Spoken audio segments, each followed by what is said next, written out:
Halo, selamat pagi pemirsa, apa kabar Anda di pagi hari ini? Senang sekali saya Heri Oron kembali menjumpai Anda dalam Berita Papua. Sejumlah informasi dan berita aktual telah kami sajikan dalam tim redaksi kami. Berikut 3 berita utama yang akan kami sajikan untuk Anda.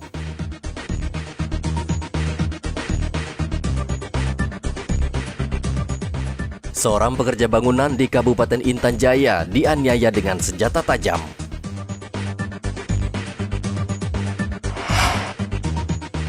Puluhan kapal penangkap ikan di Merauke rusak dihantam gelombang tinggi.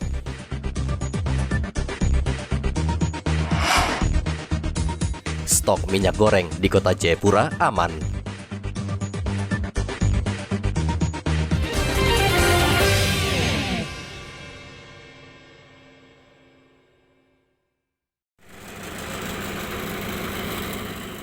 Seorang pekerja bangunan di Kabupaten Intan Jaya diserang orang tak dikenal dengan senjata tajam. Aris yang saat itu sedang mengerjakan pembangunan gedung kantor dinas sosial, tiba-tiba dianiaya dengan senjata tajam dari belakang. Pelaku langsung melarikan diri. Aris sempat lari meminta pertolongan, ia akhirnya ditemukan warga berdiri di pinggiran jalan di Kampung Kumbalagup dengan kondisi luka parah. Warga langsung membawanya ke Puskesmas Bilogai untuk mendapatkan pertolongan pertama. Kemudian Aris dievakuasi ke Nabire untuk penanganan lebih lanjut. Kira pukul 9 pagi terhadap pekerja proyek pembangunan rumah bantuan dinas sosial oleh seseorang yang korban tidak dikenal. Tiba-tiba dia datang langsung mengayunkan parangnya mengenai leher bagian belakang di bawah leher. Luka sobek kira-kira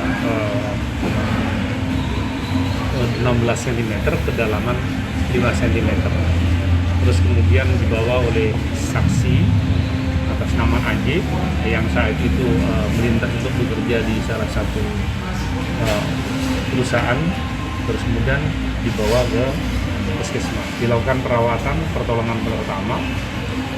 Kemudian pada pukul 9.50 korban langsung dievakuasi ke Nabire untuk melakukan perawatan secara intensif. Ini tentu kita sayangkan karena kehadiran warga di sana untuk melaksanakan pembangunan sarana dan prasarana mendukung aparatur pemerintah yang ada di Intan Jaya. Sekali lagi kami himbau untuk pada seluruh warga masyarakat yang melakukan sama-sama jaga situasi dengan baik dan kondusif agar situasi pembangunan yang direncanakan oleh pemerintah daerah Bapak Bupati betul-betul terlaksana sesuai dengan program tahunan. Penganiayaan terhadap Aris diduga ulah kelompok kriminal bersenjata yang akhir-akhir ini semakin brutal menyerang warga sipil. 2 Maret lalu KKB juga membunuh 8 pekerja pemancar telekomunikasi di Beoga, Kabupaten Puncak. Dari Mimika, Papua, Igobat Momolin melaporkan.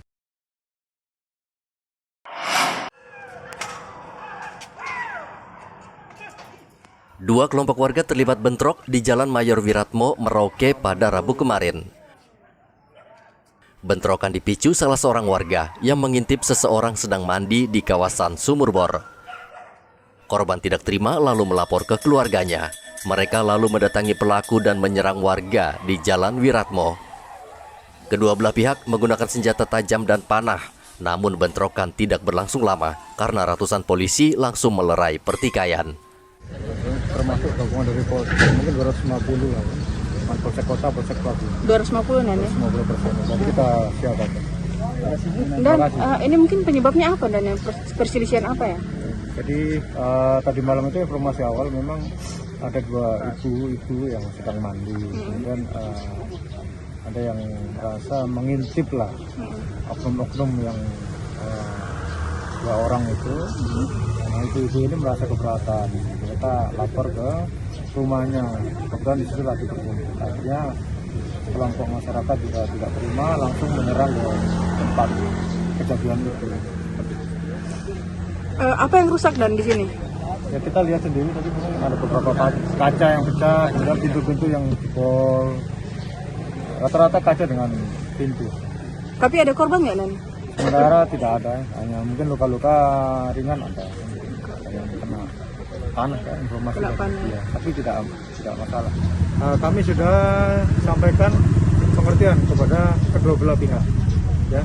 Intinya ya mari kita sama-sama jaga kondisi Merauke ini tetap aman dan kondusif.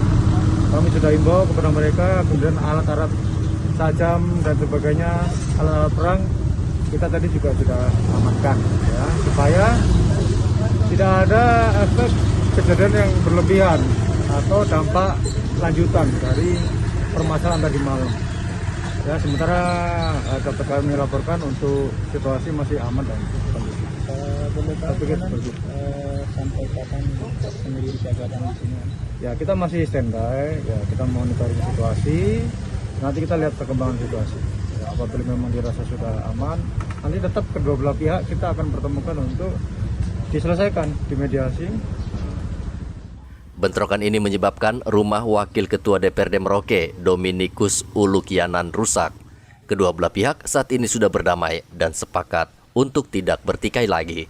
Muhammad Ridwan melaporkan dari Merauke, Papua.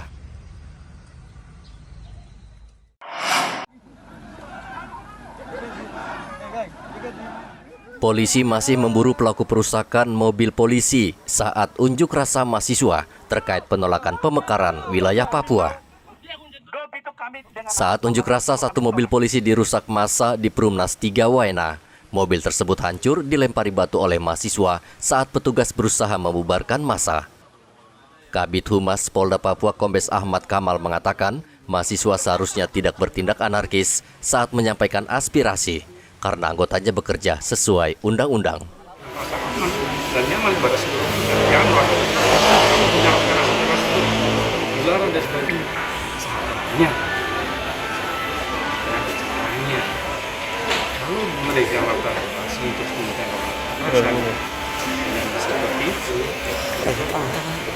pimpinan tidak membuat langkah yang dilakukan oleh Kapolres Kota Jayapura. Katanya ada polisi yang terluka tadi. Ada beberapa orang yang terluka, yang tadi saya sampaikan, yang pas dropping dengan tempat. Tadi setelah diobati di keras menggunakan kembali. Karena yang bersangkutan tidak berada di sekitar mobil dan ada ya namanya massa dan teringat dan itu yang kita tidak ada siapa yang mengkopi itu jelas. Polres sudah tegaskan ya, akan melakukan pendalaman terhadap pengurusan fasilitas mobil dinas. Dalam unjuk rasa menolak pemekaran wilayah itu, seorang polisi terluka dan harus dirawat di Rumah Sakit Bayangkara karena terkena lemparan batu. Unjuk rasa yang digelar di sejumlah lokasi di Kota Jayapura Selasa lalu dibubarkan aparat karena tak mendapat persetujuan dengan alasan pandemi. Pemerintah pusat berencana memekarkan Papua menjadi 3 provinsi, yaitu Papua Selatan, Papua Tengah, dan Papua Pegunungan Tengah. Saat ini, Badan Legislasi DPR RI masih membahas rencana pemekaran dengan pemerintah pusat. Arthur melaporkan dari Kota Jayapura, Papua.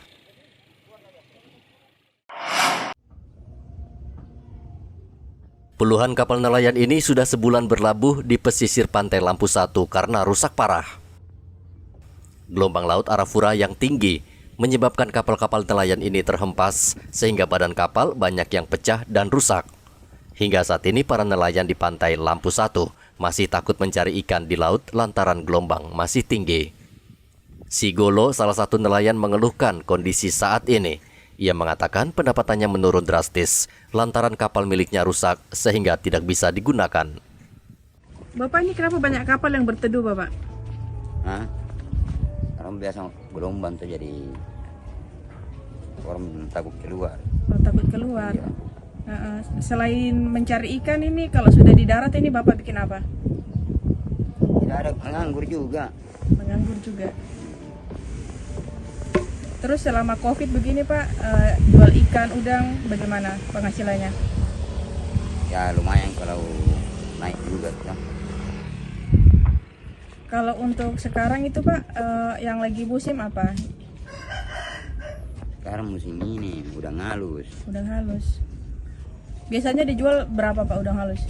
Ya kadang-kadang 15 1 kilo. kirim toh. Iya. Biasanya 20. Saat ini sebagian besar nelayan masih memperbaiki kapal mereka. Mereka lebih banyak menganggur dan menghabiskan waktu bersama keluarga, menunggu hingga cuaca kembali membaik. Muhammad Ridwan melaporkan dari Merauke, Papua. Assalamualaikum. Yuk ikuti lomba membaca Al-Quran Kori Kori Cilik Indonesia. Kirimkan video membaca Al-Quran ke koricilikindonesia@gmail.com. Format video HD dan landscape dengan durasi maksimal 5 menit. Cantumkan nama, tanggal lahir, alamat, dan nomor telepon peserta. Video membaca Al-Quranmu ditunggu sampai tanggal 10 Maret 2022. Saksikan Kori-Kori Cilik di Ajwa TV.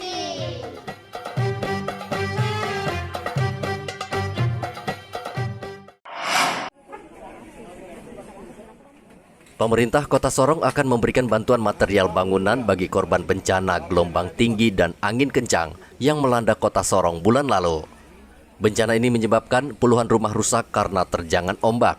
Saat ini sejumlah warga masih mengungsi dan tinggal di tenda-tenda pengungsian yang berada di Kelurahan Kaligi.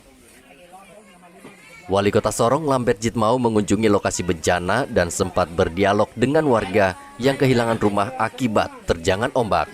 Lambert berjanji akan membantu memperbaiki rumah mereka. Rumah yang hilang itu ada sekitar 23. Saya tadi sudah datang ketemu dengan Ketua RT, Kepala Desa dan Kepala Kelurahan setempat. Kemudian saya ketemu langsung dengan warga yang kena musibah. Kami semua sepakat dari 23 rumah ini kami bangun satu ukuran. Satu tipe, satu ukuran, yaitu kami sepakat 8 kali 10. Nah, di situ akan dihitung material yang dibutuhkan satu rumah berapa, itu akan kalikan 23. Berarti nanti total sengnya berapa. Kayu itu ada 2 ukuran, ada kayu 5-10 dan kayu 10-10. Dan juga paku ada 3 ukuran, paku 7 dan paku 10. Dan juga paku seng dan papan untuk landasan itu juga sudah dihitung. Nanti dihitung dilaporkan ke saya. Paling lama hari Selasa, Rabu atau hari Senin kami bisa drop material di sini. Yang saya kewalahan hanya kayu. Ada kayu yang disebut kayu gatal. Tidak tahu di mana. Harus serahkan ini kepada warga. Kalau bisa tolong cari di mana gitu. Tapi yang lain sesungguhnya menjadi tanggung jawab saya. Sebetulnya saya harus perlakukan seperti 12 rumah yang terjadi pada dari pertama saya bangun baru serahkan kunci kepada warga saya. Tapi karena saya tinggal 6 bulan mau turun, saya mau rencanakan itu percuma. Saya bangun tidak mungkin selesai dong. Saya tidak mau, saya takutnya itu jangan sampai ada karakter datang. Dia tidak bisa melanjutkan program yang saya tinggalkan. Tapi alangkah baiknya saya menyerahkan material saja. Material sesuai kebutuhan dan mereka tinggal mainkan sesuai dengan mereka punya cara sendiri. Lebih cepat, lebih bagus dan mereka bisa kembali menghuni di rumah yang mereka akan pergi. Di dom nanti besok atau lusa saya kesana. Jadi tidak boleh warga saya ada yang jadi anak mas, anak tiri, nggak boleh. Saya harus datang semua, saya perlakukan sama. Setelah berdialog, wali kota juga berkunjung ke lokasi pengungsian. Ia meminta warga yang mengungsi tetap semangat dan bersabar.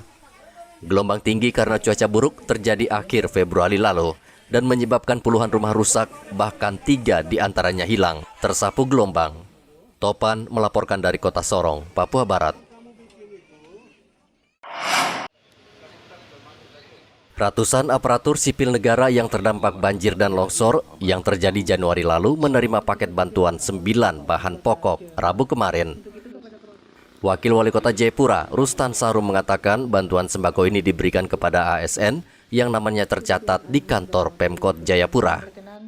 Bantuan terdiri dari beras, minyak goreng, gula, kopi, dan ikan kaleng.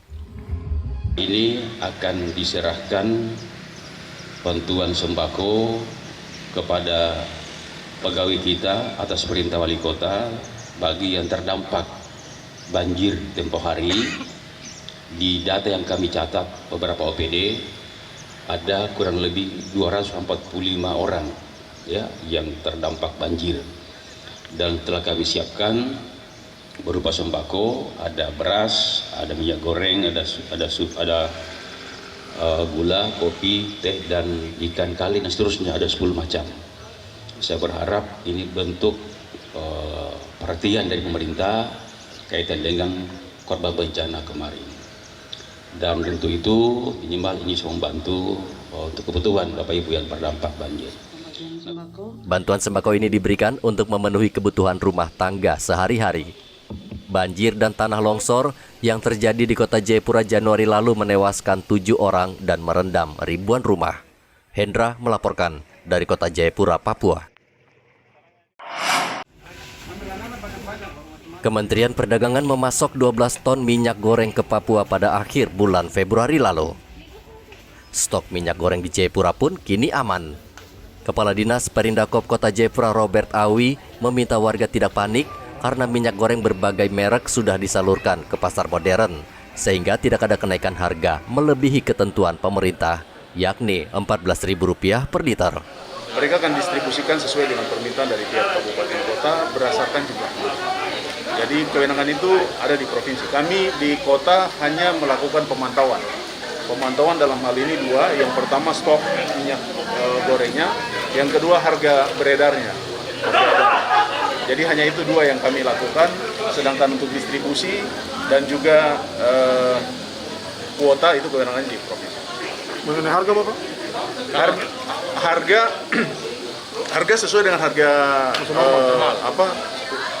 surat edaran Menteri Perdagangan, harga eceran tertinggi itu 14.000, itu yang kami lakukan pemantauan. Jadi sementara ini masih normal? Iya. Hanya khususnya untuk harga 14.000 itu masih di toko dan supermarket. Kalau di pasar tradisional itu dia masih dengan harga berkisar antara 14 sampai 18.000 per kilonya. Tapi untuk di wilayah kota sendiri stok? Kalau wilayah Kota Jayapura stok minyak goreng itu relatif aman. Dari kemarin-kemarin juga sampai hari ini aman. Yang bergejolak itu harganya bergejolak. Tapi itu bukan di supermarket ya, itu terjadi di pasar tradisional? Di pasar tradisional. Namun di pasar tradisional, harga minyak goreng masih tinggi, yakni Rp18.000 per liter, karena pedagang masih menggunakan harga stok lama. Sejumlah pasar modern masih membatasi masyarakat membeli minyak goreng hanya 2 liter per orang untuk mencegah penimbunan. Hendra melaporkan dari Kota Jayapura, Papua. Yas'alunaka 'anil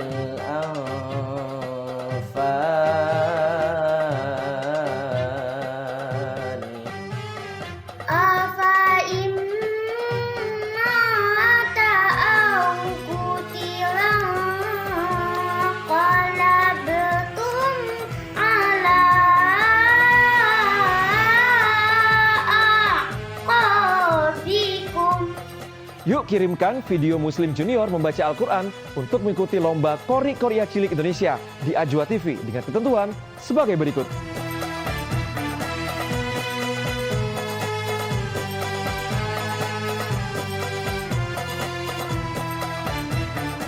Ayo buruan mendaftar di Qori Qoria Cilik Indonesia.